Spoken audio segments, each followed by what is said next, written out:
Hi everybody, this is Jennifer. Welcome to my channel where I talk about books, music, movies, and anything else that takes my fancy. Today is Halloween, so I am doing the spooky book tag. I wasn't tagged by anybody, so, we're going to go ahead and go on. I'm going to get the original tag and put it in the description box below. So, let's start with question one. It's Corn Maze. What book had you confused and lost from the very beginning? Anybody who knows me knows that I do not suffer such books to live, so I have no answer for that. Because guess what? If I don't get you in the first 30 or 40 pages and you're really confusing, it's bye-bye, on to the next one, and I've forgotten your name. So there is no answer for that one. Number two, Haunted House. What book has the creepiest setting? So let's see. You're going to see a lot of my favorites here tonight because I like creepy books. I'm going here with Poppy Z. Bright's Drawing Blood. This happens at a house. There's one of the main characters is Trevor Black, born Trevor McGee, and when he was a kid, his dad killed his entire family except for him in this one house. So 20-ish years later, he is back in the same house where his family's died. Nobody's lived in there ever since, and the house is really freaking haunted, and that is creepy. All right, number three, Ghost Boyfriend. Who is your eternal book boyfriend? And there could only be one answer for that, and that is the Vampire Armand. I mourned him when he died at the end of Mimnock the Devil, and I rejoiced when he came back. Still my favorite. Oh, runner-up though is Nathaniel from the Anita Blake series. I'm really sad because I still miss Nathaniel even though I quit reading that book series for 5 years ago. I still wonder what Nathaniel's up to, but I'm not going back to that series, so not happening. All right, number four, Caramel Apple Suckers. Best dang Halloween book ever. There's a lot I like. I like a lot of supernatural and creepy books.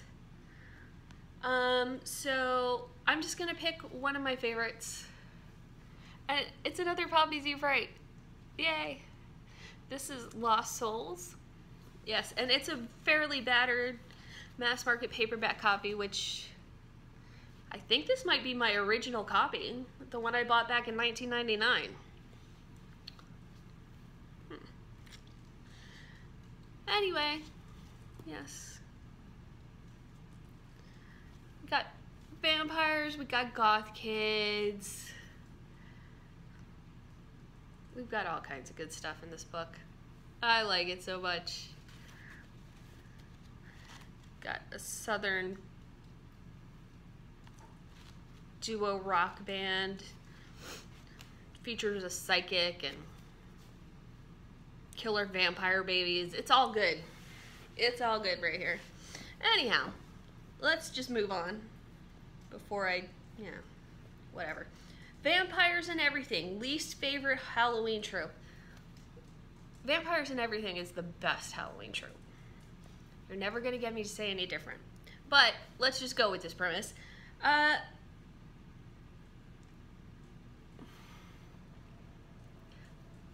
does not need to be teenagers in every friggin' horror book and movie and all that. We can have lovely horror books with adults on it. Anyway.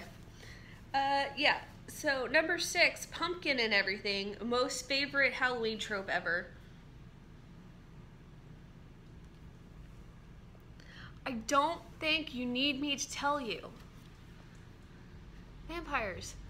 Not the whiny, broody, sparkly Twilight vampires, but the adult vampires who do adult things. And are sexy and scary, but not whiny and broody and whatever. Okay, so let's move on. All right, so number 7 is Evil Incarnate. Most unusual, no, not most unusual, most evil villain. You know, the first thing that came to mind when I heard this was Randall Flagg from The Stand. And I think he shows up in like a whole bunch of different Stephen King books. But he's like literally the devil. And in the Stand miniseries, I read the Stand book a little while ago, but what really stands out for me with that is Randall Flagg from the miniseries. Dude is creepy. Anyhow.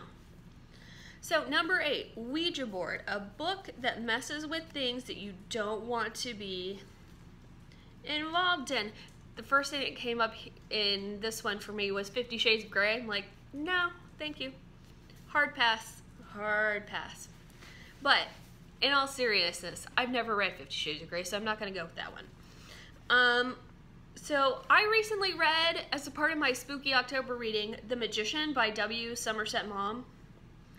And this Oliver I think his name is Oliver Haddo.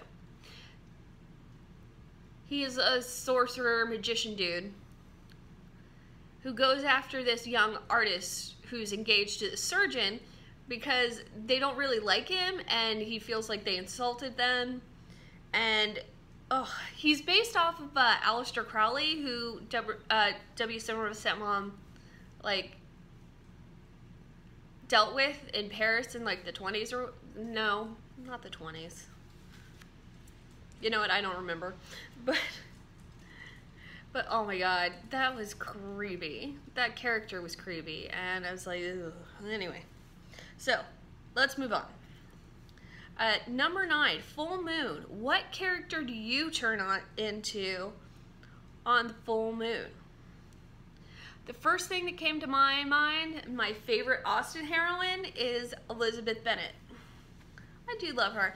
But if I could be Elizabeth Bennet like now, instead of back then when they had like the no real medicine or anything like that, and no real rights for women, that would be, yeah, I'd prefer to be Lizzie Bennet now. If I had to be Lizzie Bennet, I can just be me. I'm fine being just me. Anyway, so next up is 10, All Hallows Eve. The other world and this world have meshed for one night. And what book would you love to be swept up in? I didn't really come up with an answer to this one, so I'm going to go off the top of my head. And I will be like, You know what? This one. Alright, so. Yeah, I keep doing that, don't I? The so part. Anyway, whatever. We'll just move on. Next up is number 11, Voodoo Doll. What author would you love to take control of and make them write you anything you want? One, I would accept pretty much anything from Poppy Z. Bright, aka Billy Martin, right now. Really, I really would. But alas, that's not happening. So what I really want is okay, so we've been over my Anne Rice obsession. And I stopped reading the Vampire Chronicles after Blood and Gold because I found Blood and Gold a little bit boring, and I only got a few pages into Blackwood Farm and then I stopped reading it. And I kind of stopped reading Anne Rice for a little bit, and then I saw she had a new series out called The Wolf Gift, and then it had the Wolves of Midwinter, and I love those two books so much. And I'm like, when's the next wolf book coming out? I'm like, more Vampire Chronicles, and now another Mummy, which I'm planning on reading because I liked the first Mummy. Yeah, so I would really like another wolf book from Anne Rice. God bless her, she's not young anymore, and I'd like to get some more of that story. Anyway, yeah, that one. 12, Black Cat. What red flags do you look for when starting a new book? Let's see. YA is a big red flag. It's not a deal breaker, because there's actually like a handful of YA books that I've read this past year that I've really liked. But it is a warning sign. Two other things that I don't really like are dumb characters, like characters who do not do anything but make bad decisions, and then mean characters that I do not like, are like a-holes, and I'm like, I don't have time for you in real life, I don't have time for you in fake life either. So yeah, those are my things. YA, dumb characters, and a-hole characters. So yeah, I'm not having that. Number 13, which is the last question, is Witch's Brew. A book that had a lot of different components thrown in, but the result was magical. So for this, what I have is the, this is the fourth book of the Rivers of London series. So this is by Ben Aronovich, and it's got London, which I like. It's got police, detective, procedural stuff, and it's got magical stuff in it, and river goddesses, and all kinds of good stuff. So yeah, so there's a lot of stuff going on in here. I've learned a lot about London and about the stuff that goes around in here from this series. So yeah, this is the one I'm choosing. The Rivers of London series. It starts off with Rivers of London, or Midnight Ride if you're in the United States. Okay, so those were my choices for the spooky book tag. If you guys want to do it, you should do it. If you have comments about any of my choices, you can feel free to make a comment. Also feel free to like, share, and subscribe. Happy Halloween, everybody. Bye.